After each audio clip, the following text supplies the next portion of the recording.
نماز تراویح سورہ یوسف، سورہ ابراہیم، سورہ ہود تلاوت کی گئی۔ الحمدللہ 13 پارے مکمل ہوئے۔ الحمدللہ۔ سورہ یوسف جو ہے اس میں حضرت یوسف علیہ السلام کا تفصیلی واقعہ بیان ہوا ہے، اور اس واقعے کو قرآن نے احسن القصص قرار دیا ہے، یعنی تمام واقعات میں سے سب سے بہترین واقعہ ہے۔ اور دوسرا یہ ہے کہ حضرت یوسف علیہ السلام کا یہ واقعہ یہاں پر تفصیلاً بیان ہوا ہے، ورنہ قرآن کریم میں اللہ نے بعض انبیاء علیہ السلام کے واقعات کو اجمالاً بیان فرمایا، یہاں اللہ نے اس کو تفصیلاً بیان فرمایا ہے۔ اس واقعے کی ابتدا اللہ نے جناب نبی کریم صلی اللہ علیہ وسلم سے فرمائی ہے، وہ یہ ہے کہ ہم نے یہ جو قرآن آپ پہ اتارا ہے یہ عربی زبان میں ہے تاکہ لوگوں کے سمجھنے میں آسانی ہو۔ دنیا میں بہت ساری زبانیں ہیں، لیکن تمام زبانوں میں سب سے بہترین زبان عربی کی زبان ہے، اور اس میں اللہ نے بہت فصاحت اور بلاغت رکھی ہے۔ ایک عربی کا حرف لیں اور ایک حرف سے 100 سے زائد صیغے بنا لیں۔ جیسے قرآن میں آپ نے بار بار سنا ہوگا ضربا، یضربو، ضربا مثال ہے، تو ایک ضربن سے کئی صیغے بن جاتے ہیں، تو یہ اس کی فصاحت اور بلاغت ہے۔ کسی اور زبان میں اتنی فصاحت نہیں ہے جتنی اللہ نے عربی زبان میں رکھی ہے۔ ایک حدیث میں جناب نبی کریم صلی اللہ علیہ وسلم نے اہل عرب کے بارے میں بیان فرمایا۔ ہمارے ہاں کچھ دوست احباب جب حج یا عمرے کے لیے جاتے ہیں تو واپس آ کے وہ وہاں عرب کے لوگوں کی برائیاں بیان کرتے ہیں، یا جو نہیں بھی جاتے تو وہ بھی اس کے تبصرے اور تذکرے کرتے رہتے ہیں۔ تو اللہ کے نبی نے فرمایا کہ عرب کو برا مت کہو، احب العرب بثلاث، بلکہ 3 وجوہات کی بنیاد پر اہل عرب سے محبت کرو۔ فرمایا کہ میں عربی ہوں، اللہ نے مجھے عربیوں میں بھیجا ہے، لہذا اس وجہ سے اہل عرب سے بھی محبت کرو۔ اور دوسرا، قرآن کریم کو اللہ نے عربی زبان میں اتارا ہے، اس بنیاد پہ بھی اہل عرب سے محبت کرو۔ اور فرمایا کہ تیسری بات یہ ہے کہ جنت میں اہل جنت کی جو زبان ہوگی وہ عربی ہوگی، لہذا اس بنیاد سے بھی اہل عرب سے محبت کرو، یا ان کی اچھائی بیان کرو یا برائی سے اپنے زبان کو روک لو۔ تو قرآن کریم اللہ نے فرمایا کہ یہ سورت ہم نے اتاری ہے، یہ قرآن ہم نے آپ پہ اتارا ہے تاکہ لوگوں کے سمجھنے میں آسانی ہو۔ اور پھر فرمایا کہ جب تک ہم نے آپ پر اس واقعے کی وحی نہیں کی تھی آپ اس سے بے خبر تھے۔ یہ عقیدہ توحید ہے۔ اللہ نے فرمایا کہ وَإِن كُنْتَ مِن قَبْلِهِ لَمِنَ الْغَافِلِينَ، اس سے پہلے آپ کو خبر نہیں تھی جناب یوسف علیہ السلام اور حضرت یعقوب علیہ السلام کے واقعات کی ہم نے قرآن کریم کی آیات اتار کے آپ کو اس واقعے سے آگاہ کیا ہے۔ پھر جناب یوسف علیہ السلام کا خواب اللہ نے ذکر فرمایا کہ حضرت یوسف علیہ السلام نے خواب دیکھا اور اس خواب کو اپنے باپ سے بیان کر دیا۔ اذ قال یوسف لأبیہ یا ابت انی رأیت 11 کوکبا، میں نے خواب دیکھا کہ 11 ستارے ہیں، ایک سورج اور ایک چاند۔ رأیتہم لی ساجدین، میں کیا دیکھتا ہوں کہ یہ مجھے سجدہ کر رہے ہیں۔ جناب یعقوب علیہ السلام سمجھ گئے خواب کی تعبیر، تو آپ نے اپنے بیٹے حضرت یوسف علیہ السلام سے فرمایا کہ اے میرے بیٹے، لا تقصص رؤیاک علی اخوتک، اپنے بھائیوں کے سامنے اس بات کو بیان نہ کرنا کہیں تیرے خلاف وہ کوئی سازش اور کوئی تدبیر نہ کر بیٹھے۔ حضرت یوسف علیہ السلام کے واقعات کی بنیاد حسد ہے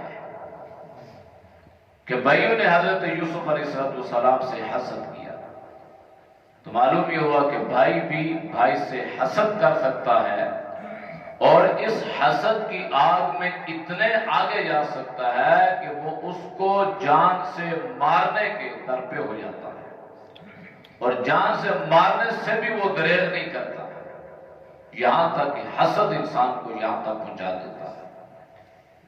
حضرت یعقوب علیہ السلام جو ان کے والد گرامی تھے وہ سمجھتے تھے کہ ان میں حسد ہے اور یہ چھوٹے ہیں، تو لہذا یہ اس سے ضد کریں گے اور اس کے خلاف کوئی سازش یا کوئی تدبیر یا کوئی حیلہ ایسا کریں گے کہ حضرت یوسف دنیا سے چلا جائے۔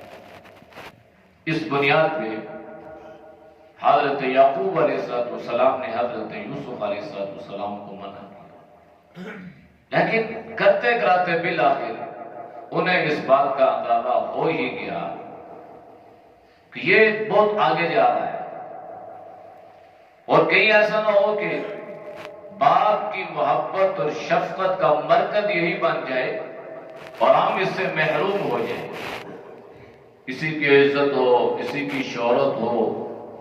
اللہ نے حسن و جمال بھی عطا فرمایا تھا، اللہ نے اخلاق بھی عطا فرمایا تھا، سیرت اور صورت اللہ نے جناب یوسف علیہ السلام میں جمع فرمائی تھی، تو لہذا بھائیوں نے حضرت یوسف علیہ السلام کے خلاف وہی چیز اختیار کر لی جس کا خدشہ جناب یعقوب علیہ السلام نے پہلے ظاہر فرما دیا تھا، اور حضرت یوسف علیہ السلام کو اپنے ساتھ لے کر چلے، باپ سے اجازت چاہیے۔ حضرت یعقوب علیہ السلام نے ان سے کچھ گزارشات کی، لیکن بھائیوں نے اصرار کیا، ہم اسے اپنے ساتھ لے کر جائیں گے سیر سپاٹے کے لیے، یہ ہمارا بھائی ہے، کھیلے گا، ہم اس کی حفاظت کریں گے، نگہبانی کریں گے، دیکھ بھال کریں گے۔ تو بہت اصرار کیا تو حضرت یعقوب علیہ السلام نے اجازت دی۔ جب یہ لے کر چلے تو ایک کنویں میں حضرت یوسف علیہ السلام کو ڈال دیا گیا، اور حضرت یوسف علیہ السلام کا کرتا اتار لیا اور اپنے باپ کے پاس روتے ہوئے آئے۔ وَجَاءُوا عِشَاءً يَبْكُونَ قَالُوا يَا أَبَانَا إِنَّا ذَهَبْنَا نَسْتَبِقُ وَتَرَكْنَا يُوسُفَ عِندَ مَتَاعِنَا فَأَكَلَهُ الذِّئْبُ، ہم دوڑ لگا رہے تھے، ہمارا بھائی پیچھے رہ گیا اور بھیڑیا آیا اور اس نے ان کو کھا لیا۔ وَمَا أَنْتَ بِمُؤْمِنٍ لَنَا وَلَوْ كُنَّا صَادِقِينَ، چور کو اپنی چوری کا پتہ ہوتا ہے نا، تو کہنے لگے کہ اگرچہ آپ ہماری بات پہ یقین نہیں کریں گے، ہم سچے بھی ہو تب بھی۔ انہیں پتہ تھا کہ ہم چونکہ جھوٹے ہیں تو جھوٹوں کی بات پہ تو یقین نہیں کیا جاتا۔ اب اتنے بیوقوف تھے کہ انہوں نے سازش تو کی لیکن ادھوری کی۔ حضرت یعقوب علیہ السلام کی قمیض کرتا اتارا اور حضرت یعقوب علیہ السلام کے سامنے رکھا تو حضرت یعقوب علیہ السلام سمجھ گئے کہ اگر میرے بیٹے یوسف کو بھیڑیے نے بالفرد کھایا ہوتا تو کرتا پھٹا ہوا ہوتا۔ اب دنیا میں کون سا ایسا سمجھدار بھیڑیا ہے جس نے اتنے بہترین طریقے سے حضرت یوسف علیہ السلام کا کرتا اتارا کہ کرتا نہ پھٹا اور نہ ہی کرتے پر کوئی خون وغیرہ لگا۔ تو سمجھ گئے کہ یہ سازش ہے۔ فرمایا کہ قال بل سولت لكم انفسكم امرا فصبر جمیل واللہ المستعان علی ما تصفون۔ یہ بہترین جملے ہیں جو انسان کی زندگی کو ایک مضبوط رخ عطا کر سکتے ہیں۔ فرمایا کہ تم نے جو کچھ گھڑ لیا ہے نا اس پہ تو میں بہترین صبر کروں گا۔ صبر جمیل، خوبصورت صبر، اور واللہ المستعان علی ما تصفون، اور جو کچھ تم نے کیا ہے اس پہ اللہ کی مدد طلب کروں گا۔ مدد کرنے والا اللہ ہے۔ اللہ کا کرنا یہ ہوا کہ اس کنویں میں حضرت یوسف کو ڈالا گیا، قافلہ آیا، حضرت یوسف کو اس کنویں سے نکالا۔ اللہ کا کرنا، اللہ کا نظام، اللہ نے صورت ایسی پیدا فرمائی۔ ان قافلے والوں نے حضرت یوسف علیہ السلام کو اپنے ساتھ لے لیا، یہاں تک کہ یہ مصر کے بازار میں آئے۔ مصر میں حضرت یوسف علیہ السلام کی بولی شروع ہوتی ہے، بکنا شروع ہوگی بازار میں، اور اس میں عزیز مصر بھی آیا۔ عزیز مصر نے حضرت یوسف علیہ السلام کو خرید لیا۔ حضرت یوسف علیہ السلام عزیز مصر کے گھر میں،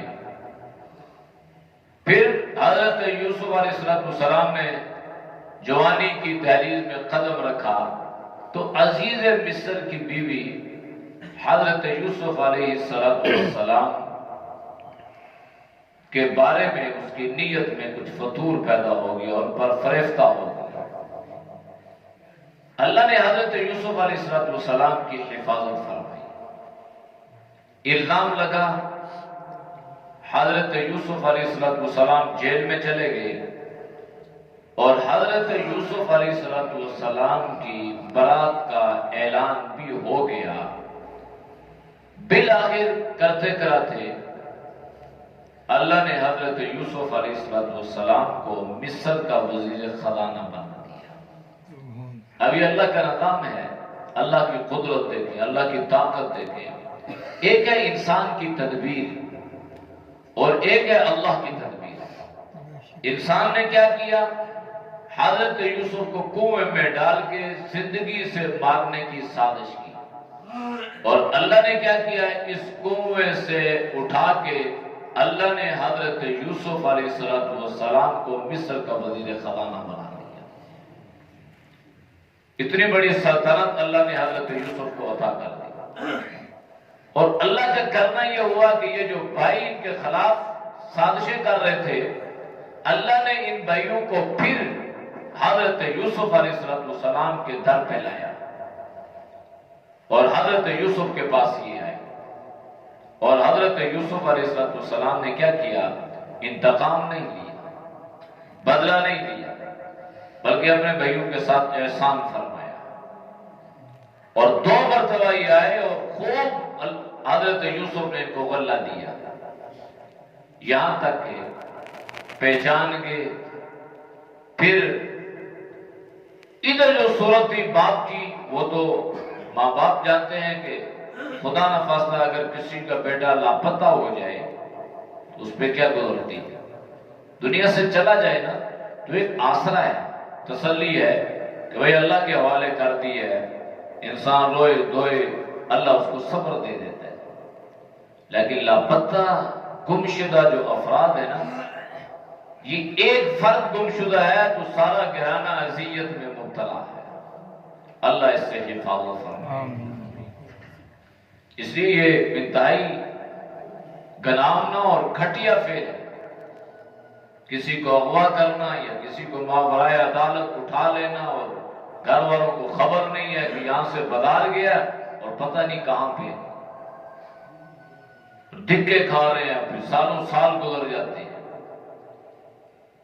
تو حضرت یعقوب علیہ السلام پہ جو گزری اس کا قرآن نے ذکر فرمایا، انما اشکو بثی وحزنی الی اللہ، فرمایا کہ میں اپنا غم، اپنا دکھڑا، اپنے آنسو اپنے اللہ کے سامنے رکھتا ہوں، میرا رب ہی میرے لیے اس میں کوئی راستہ پیدا فرمائے گا۔ اور جب انسان اپنا تعلق اللہ کے ساتھ مضبوط کرتا ہے اور اللہ سے مانگتا ہے تو اللہ اسباب ہی پیدا کرتا ہے۔ مفسرین نے لکھا ہے کہ یہی وہ گر تھا جس کو دیکھ کر حضرت یعقوب علیہ السلام روئے اور بہت روئے اور اتنا روئے۔ یہ رونا جو ہے نا یہ صبر کے منافی نہیں ہے کہ ذہن میں یہ بات آئے کہ انہوں نے فرمایا تھا کہ صبر کریں گے اور پھر وہ رو رہے ہیں، یہ رونا یہ صبر کے منافی نہیں ہے۔ جناب نبی کریم صلی اللہ علیہ وسلم حضرت حمزہ رضی اللہ تعالیٰ عنہ شہید ہوئے تو جب بھی ذکر آتا تو آپ کی آنکھیں تر ہو جایا کرتی، آپ روتے تھے۔ حضرت ابراہیم جو جناب نبی کریم صلی اللہ علیہ وسلم کے صاحبزادے تھے تو آپ نے خود فرمایا کہ اے ابراہیم تیری جدائی میرے لیے ناقابل برداشت ہے، تو آپ روئے، آپ کی آنکھوں سے آنسو نکلتے رہے۔ تو یہ رونا جو ہے یہ صبر کے منافی نہیں ہے۔ صبر کے منافی ہے کہ انسان روئے اور ساتھ بین کرے، چیخ و پکار کرے، گریبان پھاڑے، بال نوچے، تو یہ صبر کے منافی باتیں ہیں۔ تو حضرت یعقوب علیہ السلام روئے، اللہ کے سامنے التجائیں کرتے رہے۔ پھر اللہ کا کرنا یہ ہوا کہ ایک وقت ایسا بھی ہے کہ حضرت یوسف علیہ السلام نے اپنا کرتا اپنے بھائیوں کو دیا، اور جب یہ کرتا بھائیوں کو دیا اور یہ لے کے نکلے تو حضرت یعقوب علیہ السلام فرما رہے ہیں کہ میں اپنے بیٹے یوسف کے کرتے کی خوشبو محسوس کر رہا ہوں، انی لاجد ریح یوسف لولا ان تفندون، میں ایسا تو نہیں ہے شاید غلطی میں بھی ہوں کچھ، لیکن فرمایا کہ میں یوسف کے کرتے کی خوشبو محسوس کر رہا ہوں۔ تو اللہ جب نہیں بتایا، اللہ نے نہیں بتانے پہ آیا تو 3 میل دور کنعان کے کنویں میں اللہ نے حضرت یعقوب علیہ السلام کو جناب یوسف علیہ السلام کے بارے میں آگاہ نہیں کیا، اور اللہ جب آگاہ کرنے پہ آیا تو سینکڑوں میل دور سے کرتے کی خوشبو کو محسوس کروا دیا۔ اور یہی کرتا جب جناب یعقوب علیہ السلام کے سامنے آ کے بھائیوں نے پیش کیا تو مفسرین نے لکھا کہ حضرت یعقوب روئے تھے اور رونے کی وجہ سے آپ کی بینائی ختم ہو چکی تھی اور آنکھ میں موتی آ چکا تھا، لیکن اس کرتے میں اللہ نے یہ خاصیت رکھی ہے کہ جب یہ کرتا آپ کے سامنے آیا تو آپ نے اس کرتے کو دیکھا، اسی کو دیکھ کر اللہ نے آپ کو وہ بینائی دوبارہ عطا فرما دی۔ تو یہ اللہ ہے کہ ایک چیز میں اللہ نے 2 باتوں کو پیدا کر دیا، زندگی میں موت کے آثار اور موت کے آثار میں زندگی کے آثار پیدا کرنا یہ اللہ کا کام ہے۔ یہی کرتا اسی کو دیکھا، بینائی ختم، پھر اسی کی وجہ سے اللہ نے بینائی بھی عطا کر دی۔ تو یہ جو حسد ہے نا، حسد یہ بڑی خطرناک مہلک مرد ہے۔ بھائی کو بھائی سے جدا اور بھائی کو بہنوں سے جدا اور اولاد کو والدین سے جدا اور رشتہ دار کو رشتہ داروں سے جدا کہ جو سبب اور علت بنتی ہے وہ یہ حسد ہے۔ اس لیے نبی کریم صلی اللہ علیہ وسلم نے فرمایا کہ جو حسد ہے نا، حاسد، یہ اللہ کی تقسیم پر راضی نہیں ہوتا۔ اللہ کی تقسیم پہ راضی کیوں؟ اگر کسی بھائی کو زیادہ ملا تو اللہ نے دی ہے نا، تو دوسرا کیوں اس کے خلاف دل میں بڑھ رہا ہے اور اس کے خلاف برا سوچ رہا ہے اور اس کے خلاف سازشیں اور تدبیریں کر رہے ہیں؟ لہذا رشتے جو ہے نا، رشتے ان کو اسبات کا نام دیا گیا ہے، اور اسبات جسم کے پٹھوں کو کہتے ہیں، تو یہ بھائی بھائی کو مضبوط کرتا ہے۔ اگر ایک بھائی نے خدا نہ خواستہ کوئی اونچ نیچ کر دی ہے، باقیوں کی ذمہ داری یہ ہے کہ وہ اس کو آپس میں سلو کروانے کی کوشش کریں۔ اصلح ذات بین۔ اب یہ نہیں ہے کہ وہ گروپ بندی بنائیں اور دوسروں کے خلاف سازش کریں اور تدبیریں کریں، تو نقصان کیا ہوگا؟ نقصان یہ ہوگا کہ یہ ان کی جو مضبوطی ہے نا، طاقت ہے، یہ ختم ہو جائے گی۔ اس لیے کہ اللہ نے اتفاق میں برکت رکھی ہے، طاقت رکھی ہے، اور ناچاکیوں میں اور بے اتفاقی میں برکت نہیں ہے، طاقت نہیں ہے۔ نہ گھر میں عزت رہتی ہے، نہ معاشرے میں عزت رہتی ہے۔ اور لوگ کیا کہتے ہیں؟ لوگ یہ کہتے ہیں یہ تو اپنے بھائی کا نہیں بنا، یہ ہمارا کیا بنے گا؟ اسے تو اپنے بھائی کا خیال نہیں کیا، یہ ہمارا کیا خیال کرے گا؟ اس لیے آپ صلی اللہ علیہ وسلم نے فرمایا کہ حسد جو ہے یہ انسان کی نیکیوں کو یوں کھا جاتا ہے، یوں برباد کر دیتا ہے، جس طرح سوکھی لکڑی کو آگ جلا کر راکھ کر دیتی ہے۔ سوکھی لکڑی کو آگ فوراً پکڑتی ہے اور دیکھتے دیکھتے اس کو جلا کے راکھ بنا دیتی ہے۔ تو اسی طرح حسد جو ہے انسان کے ساتھ ایسا معاملہ کرتا ہے، نیکیاں خراب، تباہ و برباد، اور اس سے کوئی فائدہ بھی نہیں ہے۔ لہذا اپنے دلوں میں وسعت پیدا کریں اور رشتہ داری کو آپس میں ملانے کی کوشش کریں، اور اگر کوئی توڑنے کی کوشش کر رہا ہے بھائیوں میں سے، رشتہ داروں میں سے، تو اس کو جوڑیں، اور صرف اللہ کی رضا کے لیے جوڑیں۔ یہاں جوڑیں گے تو اللہ بھی جوڑے گا۔ صل من قطعک، آپ صلی اللہ علیہ وسلم نے فرمایا کہ جو رشتہ داری کو آپ سے توڑتا ہے تو آپ اس کو جوڑیں صرف اللہ کی رضا کے لیے۔ اس لیے اللہ نے حضرت یوسف علیہ السلام کے واقعے سے بہت ساری چیزیں اور بہت سارے سبق ہمارے لیے رکھے ہیں، اور بالخصوص یہ سبق رکھا ہے کہ حسد سے اپنے آپ کو بچا لیں۔ یہ حسد جو ہے یہ انسان کو دنیا میں بھی اور آخرت میں بھی گویا ذلیل اور رسوا کر کے رکھ دیتا ہے، اور حاسد جو ہے اس سے اپنے اعمال کو بھی خراب کرتا ہے۔ قرآن کریم میں بھی وَمِن شَرِّ حَاسِدٍ إِذَا حَسَد آیا ہے کہ ہم حاسدین کی حسد سے پناہ چاہتے ہیں۔ اس سے انسان کی اپنی نیکیاں ضائع ہوتی ہیں اور دوسروں کا اس سے کوئی نقصان نہیں ہوتا۔ اللہ ہم سب کو حسد سے اور ہر برائی سے بچنے کی توفیق عطا فرمائے۔